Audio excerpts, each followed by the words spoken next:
Olá meus amigos, tudo bem com vocês? Bem-vindo a mais um vídeo do canal Papo Café História. Para quem não me conhece, meu nome é Júlio Roberti, vodunol do Culto Giz há mais de 30 anos, professor de História, historiador, escritor e pós-graduado em História do Rio de Janeiro. O tema de hoje é sobre o Calundu, o precursor do candomblé. Antes de começarmos o vídeo, gostaria de divulgar o meu livro Cultura e Poder na Mutação do Candomblé Afro-Brasileiro, uma análise da religiosidade africana comparada às práticas da religiosidade africana aqui no Brasil. Eu deixarei para vocês o link na descrição do vídeo. Bom, o Calundu. O Calundu é o precursor do candomblé. Segundo a historiografia, o Calundu ele tem uma origem religiosa banto. O que significa isso?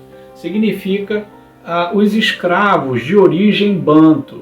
Banto são de que região na África? É de origem centro-africana, de origem Angola, Cabinda, Congo e Gabão. Então podemos analisar que a primeira gênese do candomblé aconteceu através do Calundu, mas com essa origem banto, mais voltado aos escravos de Angola, tá bom? Então você vê que aí não entra outras regiões africanas. Nesse caso não entra as outras regiões africanas. Por quê? Porque é especificamente do povo banto que fez esse tipo de religiosidade, o Calundu. Como eu falei, ele é o precursor do candomblé, foi a primeira célula de religiosidade africana, comparado ao nosso candomblé. Tem umas diferenças, mas foi a gênese do nosso candomblé. E, como eu falei, de origem banto, centro-africana, envolvendo mais os escravos de Angola, Cabinda e do Congo. A origem da palavra Calundu vem do Quilundu, que tem a sua origem etimológica, que significa o quê? Significa Calundu, ou Quilundu significa espíritos que trazem doenças ou aflições.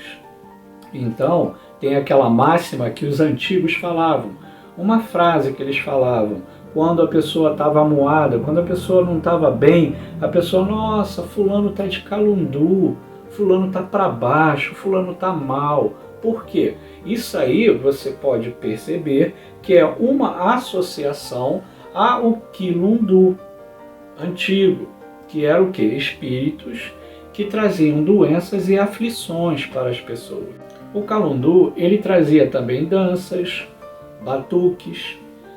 Existe uma diferença enorme para o nosso candomblé atual. No Calundu, essas danças, essas manifestações, as possessões que acontecia, não tinha origem festivas. Como no candomblé, saída de santo e tal, aquela coisa, não tinha isso. No Calundu, todas essas manifestações e a possessão, que era só de uma pessoa, a líder do culto, que recebia, que tinha a possessão em si, tinha a finalidade de cura. O Calundu, quando começava uma sessão, um batuque, uma dança, uma possessão, não era para festividade. Ele tinha uma origem voltada à prestação de serviço.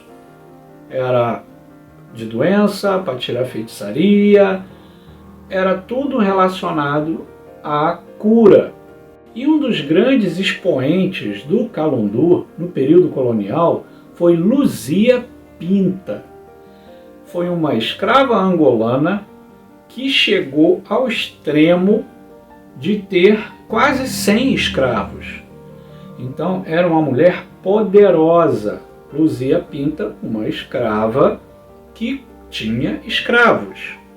Mas por que isso? Luzia Pinta era comerciante. E além de ser comerciante, Luzia Pinta era a a detentora de um calundu. Ela era a representante, a sacerdotisa desse calundu. Então, Luzia utilizava das suas práticas religiosas de cura, né, de limpezas. Luzia Pinta utilizava vários apetrechos, várias situações para poder fazer a sua religiosidade, ela poder trabalhar daquela forma religiosa, fazendo da sua possessão uma maneira de cura, uma maneira de atingir as pessoas que estavam procurando pelos seus predicados. Uma das situações que eu posso falar para vocês é que quem procurava o calundu não era só os escravos não, tá? Comerciantes importantes, fidalgos, pessoas da mais alta estirpe procuravam Luzia Pinta. Ela é presa, né, pelo Santo Ofício pelas práticas de curandeirismo. Luzia é torturada e condenada ao degredo. E ela passa 4 anos em Algarve. O que acontece com o calundu? O calundu, essa religião precursora do candomblé, é um fragmento de como a África utiliza a sua ancestralidade. Segundo o historiador James Sweet, ele fala que a religiosidade do calundu, os calunduzeiros, como eles falavam, os sacerdotes, ele dizia que ela era uma religiosidade que não era afetada pelo catolicismo, que os escravos usavam o catolicismo como uma máscara para que eles não pudessem dizer que eles só tinham o calundu como religião. Então eles praticavam o catolicismo. Eu não concordo com essa visão de James Sweet, não só eu, como vários outros historiadores. Então, para o africano, o culto ao orixá não é religião, é cultura. É a cultura deles, é a cultura do país deles. Tanto que eles podem, por isso, ser católico, por isso ser evangélico, por isso ser islâmico, como está se espalhando pela África toda o Islã, e o cristianismo levado pela linha evangélica. Isso não quer dizer que o africano vai deixar de cultuar o seu ancestral. Por quê? Porque não é para ele uma religião, mas aquilo é cultural. Eles cultuam o seu ancestral. Quer ver uma coisa parecida com isso? É relacionada ao povo japonês. O povo japonês cultua o seu ancestral. Eles morreram, eles vão lá, eles dão dinheiro, bota dinheiro lá, queima dinheiro lá no cemitério, queima incenso em homenagem ao morto. Mas não é a religião deles. Eles têm esse predicado cultural, como o africano tem relativo ao calundu. Tá? Outros historiadores também fizeram pesquisa sobre o calundu e sobre Luzia Pinta, como Eduardo França Paiva e Alexandre Marcuse. Eles fizeram teses de mestrado, de doutorado em cima desse tema. Então, ele é um tema bastante discutido na historiografia. A única coisa que acontece é que falta uma visão de alguém dentro da religião para estudar esse tema.